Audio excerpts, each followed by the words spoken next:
Hello, नमस्ते, सलाम, सत श्री अकाल, राम राम और आप सभी को रतन राजपूत का प्रणाम। तो आज है हमारे अनप्लान्ड जर्नी का पहला दिन। जी हाँ, आज से हम शुरू करने जा रहे हैं हमारी अनप्लान्ड जर्नी की कहानी रतन राजपूत की ज़ुबानी। इस अनप्लान्ड जर्नी के बारे में मैं आपको बता दूं कि ये तब शुरू हुआ जब मेरे लाइफ में बहुत ज़्यादा उथल पुथल मचा हुआ था। 2018 की बात है। 2018 जैन में मैंने अपने फादर को खोया और उनको तो खो दिया, पर साथ में मैं भी कहीं खो गई। मुझे लगता है कि मैं जिंदा होकर के भी जिंदगी की तलाश करने लगी। कहते ना, लाइफ तो है पर उसमें लाइफ नहीं है। मैं आज हंसती हंसती बात कर रही हूँ।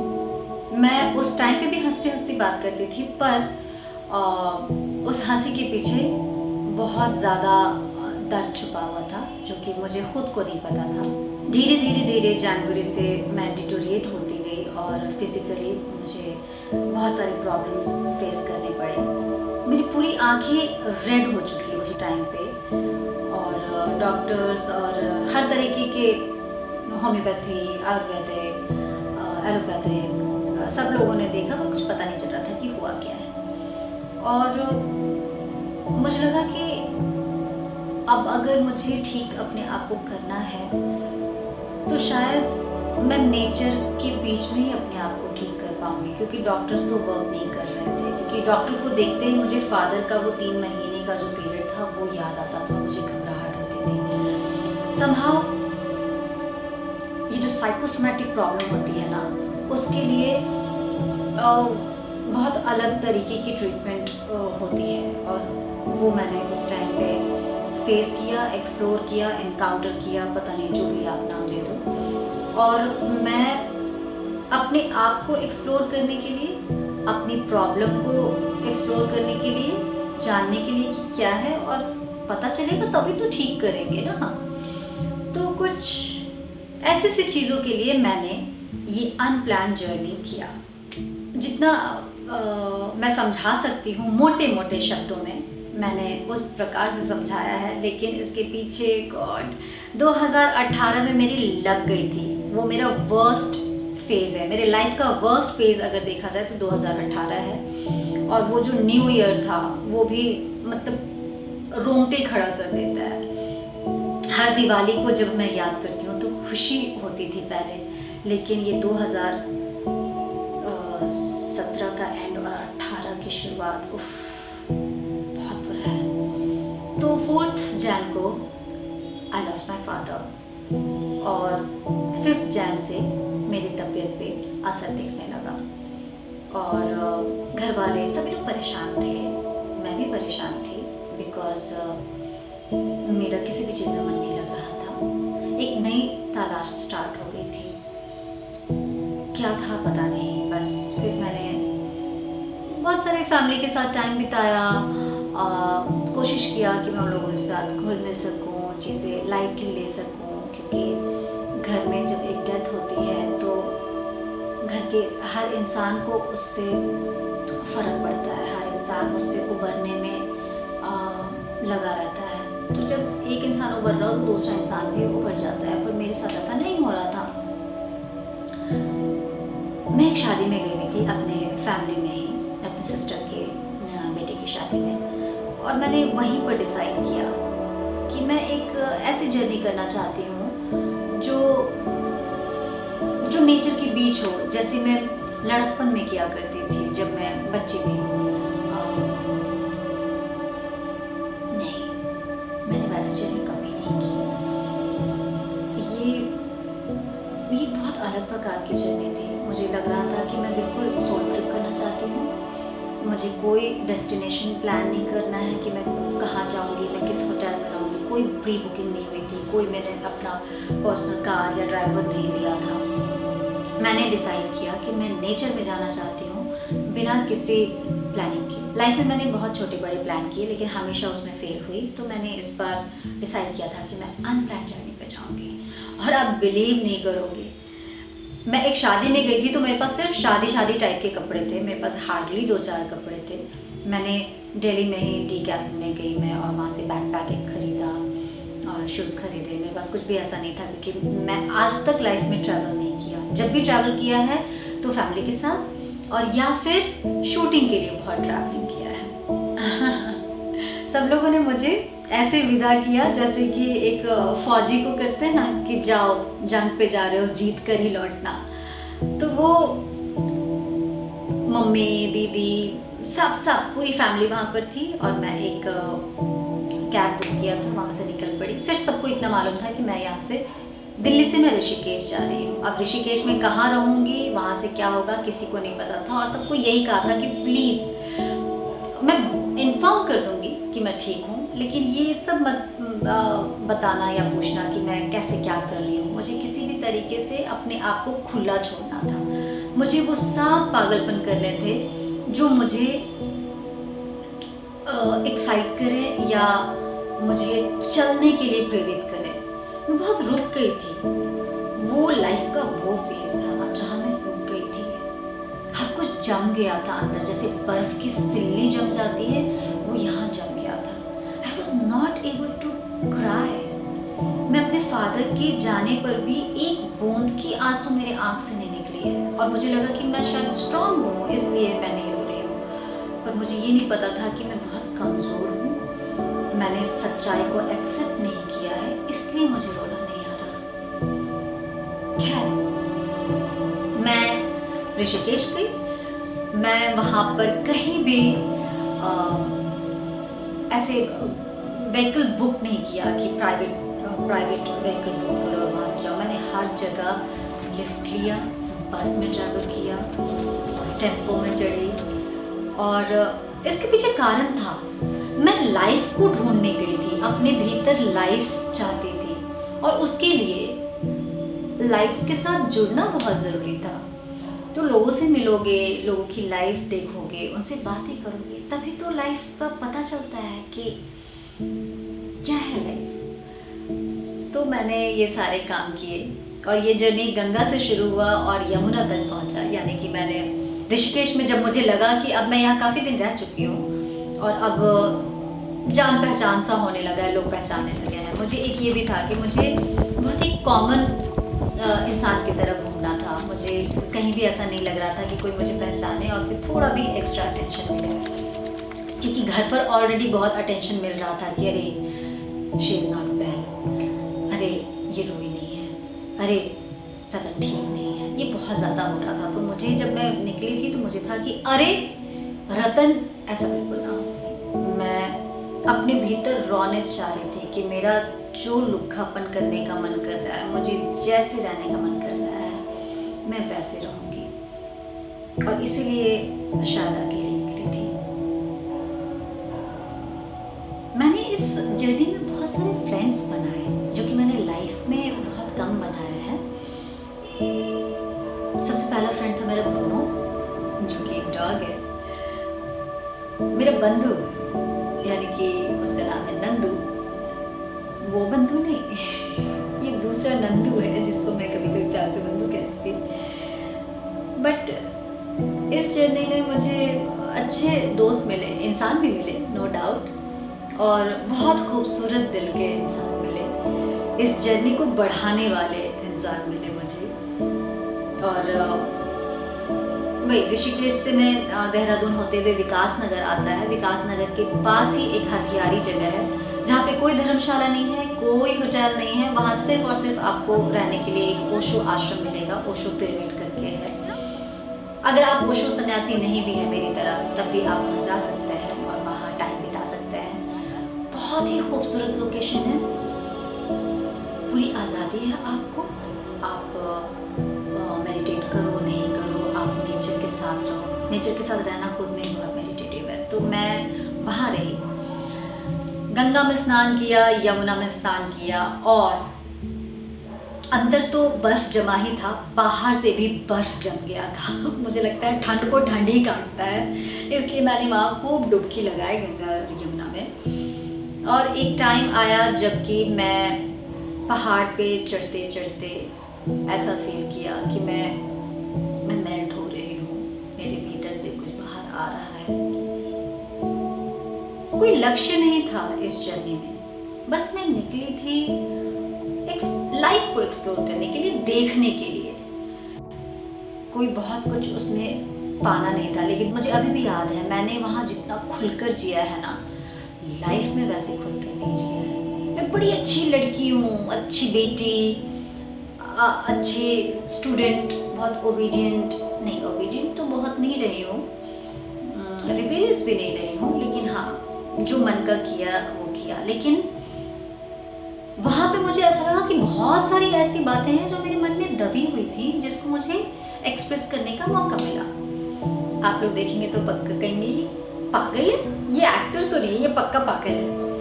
पर वो पागलपन जब मैंने किया तब मुझे जाकर थोड़ा लाइट फीलिंग आई, और उस पागलपन को करते करते कब मुझे रोना आया मुझे पता भी नहीं चला। जो एक मिशन बना हुआ था डॉक्टर्स का, मेरे फैमिली मेंबर्स का कि रो बेटा रो, वो कब अपने आप इस अनप्लान्ड जर्नी में हुआ मुझे पता भी नहीं चला। वो भी कहते ना कि रोना भी अनप्लान्ड था, पापा को खोना, फिर खुद को खो देना, फिर खुद को पाने के लिए मैं एक ऐसी जर्नी पर निकलूंगी, ये सब प्लानिंग में तो नहीं था। इसीलिए मुझे लगा कि ये अनप्लान्ड जर्नी ही है मेरी लाइफ की। मैं इसको बिल्कुल बोझिल और भारी नहीं बनाना चाह रही हूँ, इसलिए मैं बहुत लाइटली, बहुत ही क्विक बात कर रही हूँ। लेकिन अगर मैं देखूँ तो अपने लाइफ में ये जो पैच है, इस पैच ने मुझे as a human completely change कर दिया। Now I am not the same person. मैं जो 2018 के पहले की जो इंसान थी, अब मैं वो इंसान नहीं हूँ। मुझे याद है कि वही टाइम था 2018, और वही जर्नी थी जहाँ मैंने ये पाया कि सबसे बड़ा रोग, जो मैंने कहा था ना सबसे बड़ा रोग क्या कहेंगे लोग, मैंने इसकी जो वहाँ स्मशान घाट भी था वहीं पर फूंक दिया। भाई साहब, स्मशान घाट में मैं वहाँ बैठी हूँ और ठंड से जब कुल्फी जम रही थी ना, तो एक बार हमने देखा कि अरे इतने सारे लकड़ियाँ, चलो उठा कर लाते हैं। हम वहाँ से एकदम 2 लोग मिलकर लकड़ी उठा कर लाए, रात को खूब जलाया। फिर नेक्स्ट डे गए तो देख रहे हैं वहाँ पे तो भैया इंसान जलाए जा रहे हैं। हमने कहा ये क्या है? पता चला कि यही स्मशान घाट है, और ये लकड़ियाँ यहाँ से कोई नहीं उठाता क्योंकि ये स्मशान घाट है। यहाँ पे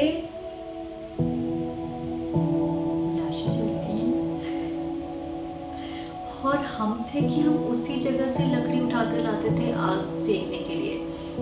पहले अनजाने में लाते थे, फिर जानते पूछते लाते थे क्योंकि ठंड थी बॉस। अगर हम वहाँ लकड़ी नहीं सेकते, वो आग नहीं सेकते, तो हम खुद लाश बन जाते। इतनी ठंड थी। मुझे याद है वो 2018 का दिसंबर का मंथ, और वो ठंड, अगर वो आग नहीं होता तो भैया हम तो बर्फ बन गए होते। खैर, और क्या क्या किया है हमने वहाँ पे? हाँ, हमने वहाँ ब्यूटिफिकेशन भी किया, हमने वहाँ पागलपंती नौटंकी भी की। पुराने गानों पे जब नाचूंगी ना, हे भगवान, मैंने सोचा ही नहीं कि मुझे कोई ऐसे देख करके ये बोल सकता है कि हे माँ, she is Ratan Rajput, why she is doing like this. मुझे कुछ फर्क नहीं पड़ता था। उसके पहले पड़ता था ना, तब पड़ा जब मैं उस जर्नी में थी, और ना अब पड़ता है। अब मुझे कुछ फर्क नहीं पड़ता। मुझे लगता है कि लाइफ इतनी सी है, उसको खुलकर जियो, जो मन करता है वो कर लो, बाद में अफसोस नहीं करना है बॉस। कोई भी दिन आखिरी दिन हो सकता है, इसलिए आखिरी दिन पे पहुंचने से पहले जितनी इच्छाएं हैं उन सबको पूरा कर लो। और मेरी इच्छा थी नेचर में अपने आप के साथ वक्त बिताना, खुद को एक्सप्लोर करना, अपनी सोच को देखना, मेरे पापा के साथ कुछ अच्छा वक्त बिताना, और खुद को रियल वर्ल्ड से निकाल कर रियल वर्ल्ड में अपने आप को स्टैब्लिश करना। मैं वहाँ से जब निकली तो मेरी आंखें बिल्कुल नॉर्मल थी, विदाउट एनी मेडिसिन। मैं अपने आप को 80% रिकवर कर लिया था, और सिर्फ नेचर के साथ रहकर, और नेचर के साथ रहने का मतलब ये सिर्फ नहीं है कि मैं पर्वत और पहाड़ के साथ थी और झरना और नदी में गोते खा रही थी। नेचर के साथ रहने का मतलब कि जैसा भी मैं फील कर रही थी, मैं उसी में फ्लो में बह रही थी, मैं उसके अगेंस्ट नहीं जा रही थी। मुझे अगर पागलपन करने का मन था तो मैंने किया, ये सोचकर नहीं रुकी कि लोग क्या कहेंगे। अगर मुझे रोने का मन था तो उस समय मैं रोई। मैंने ये नहीं सोचा कि I am a strong woman, I can't cry. मैं रोई। मुझे लगा यही स्ट्रेंथ है। जो लोग रो पाते हैं वो बहुत स्ट्रांग होते हैं, क्योंकि उनमें हिम्मत होती है कि भैया मैं अभी कमज़ोर पड़ रही हूँ और तुम देख सकते हो मेरी कमज़ोरी। मोमेंट पे कमज़ोरी एक्सप्रेस कर देने का मतलब ये नहीं होता है कि I am a weak person. ये मुझे वही समझ आया। तो मैंने अपना हर प्रकार का इमोशन एक्सप्रेस किया और हर प्रकार के इमोशन को एक्सप्लोर किया। मुझे नहीं पता था, इस जर्नी में पता चला कि मेरे भीतर इतनी पागलपंती वाली लड़की रहती है। अब मैं समझदार हूँ, थोड़ी थोड़ी पागलपंती अभी भी है, लेकिन उस जोन से निकल गई हूँ। वो एक ट्रीटमेंट काइंड ऑफ एक्सपीरियंस नहीं कहूँगी कि हुआ मुझे। मेरी चाल, मेरी ढाल, मेरी बातें, मेरी हंसी, मेरी हर चीज बदल गई थी वहां पे। मैं रतन राजपूत का जो ओवरकोट पहना था ना विथ हुडी, वो सारा वहां उतार के फेंक दिया था। जो लोग दोस्त बने वहां पे वो रियली जानते हैं कि रियल रतन कौन है। वो पागलपन भी करती है और जब उसकी यहाँ से सटकती है तो वो कैसे वाला कांड करती है, और जब वो पीसफुल होती है, एक बैलेंस स्टेट में होती है, तो वो कैसे बिहेव करती है। तो वहाँ मेरे सारे रंग निकले जिसको मैंने अपने फ़ोन पर ही कवर किया है। पता है वो उस समय मेरे पास, मैं कैमरा लेकर नहीं गई थी, कैमरा पर लेकर नहीं गई थी, और कोई ऐसा इंसान भी नहीं था कि हर जगह मुझे कैप्चर करे। तो जब मैंने दोस्त बनाना शुरू किया, और ये कमाल की बात है कि एक जगह दोस्त बना, फिर दूसरी जगह दोस्त बनी, फिर उसके दोस्त मेरे दोस्त बन गए, फिर मेरे दोस्त उसके दोस्त बन गए। तो ऐसे करके एक अच्छा खासा ग्रुप बन गया और हमने बहुत एंजॉय किया। हम हथियारी से आगे भी गए। साखरी एक जगह है जहाँ पे आपको कुल्फी जमा देने वाली ठंड का सामना करना पड़ेगा, लेकिन मेरे जैसा कोई पागल साथ होना चाहिए, हाँ, वरना बोरिंग हो जाएगी जर्नी। मुझे याद है कि मैं खुद को भी एंटरटेन कर लेती थी और मैं दूसरों को भी एंटरटेन करती थी, और किसी को कोई फर्क नहीं पड़ता था कि क्या कर रही है ये क्यों कर रही है ये। ऐसे दोस्त बहुत ज़रूरी होते हैं लाइफ में।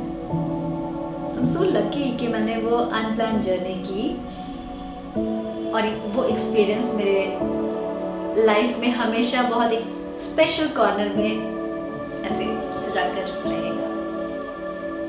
चलो तो शुरू करते हैं हमारी अनप्लान जर्नी, जिसमें आपको मेरे बहुत सारे रंग देखने को मिलेंगे, लेकिन उस रंग के बाद ही मेरे ऊपर ये रंग चढ़ा है जिसका अब कोई रंग नहीं, मुझे अब कुछ फर्क नहीं पड़ता। मैं सिर्फ लाइफ में मजे कर रही हूँ और मैं एक्सप्लोर कर रही हूँ। Each and every day, each and every moment are special for me, because this life is really very special, very precious. मैं बिल्कुल इसको गंवाना नहीं चाहती आलतू फालतू की चीज़ों में। चलिए तो हम चलते हैं। आप लोग ये व्लॉग एंजॉय कीजिए, और एंजॉय ना भी करें तब भी देखें। पता नहीं मुझे ऐसा क्यों लगता है कि ये व्लॉग या ये स्टोरी या ये जर्नी आप लोग को भी करनी चाहिए। ऐसी सी ही जर्नी, अनप्लान्ड सी जर्नी हर किसी के लाइफ में मुझे लगता है ज़रूरी है। तो हर एक फ्रेंड ज़रूरी है, और ऐसी अनप्लान्ड जर्नी भी लाइफ के लिए बहुत ज़रूरी है। लेकिन मैं आपको बता दूं कि आपको बहुत कटी टूटी फूटी इखड़ी बिखड़ी सी कहानी देखने को मिलेगा, क्योंकि ये अनप्लान्ड है। इसलिए मुझे माफ़ करिएगा, क्योंकि मैंने प्लान वे में शूट नहीं किया है। लेकिन मैं उस समय भी मैं हमेशा ऐसा करती थी, हमारा YouTube चैनल यहाँ है, हमारे YouTube चैनल यहाँ है, YouTube चैनल का नाम यहाँ है, यहाँ भी हो सकता है, कुछ ऐसा सा करती थी। पता नहीं कैसे मुझे उस टाइम पे ये बात पता थी। अच्छा हाँ, मैंने ये जो भी थोड़ी बहुत जब शूटिंग किया ना, पता है क्यों किया?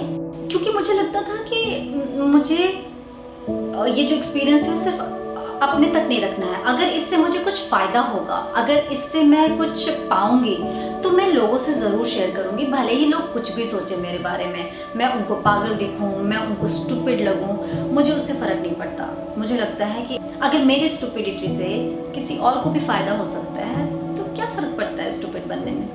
तो इसलिए मैंने शूट करना शुरू किया। मुझे नहीं पता था कि वो टाइम आ जाएगा इतनी जल्दी कि मैं आप लोगों से ये शेयर करूँगी और बताऊंगी कि अगर आप किसी भी तरह के स्ट्रेस में हो, डिप्रेशन हो, साइकोसोमैटिक प्रॉब्लम, या जैसे मेरा सिचुएशन था, आप बस ऐसा अनप्लान्ड जर्नी प्लान कर लो। अनप्लान्ड जर्नी कभी प्लान नहीं होती, अनप्लान्ड जर्नी हमेशा अपने आप हो जाती है। तो बी ओपन,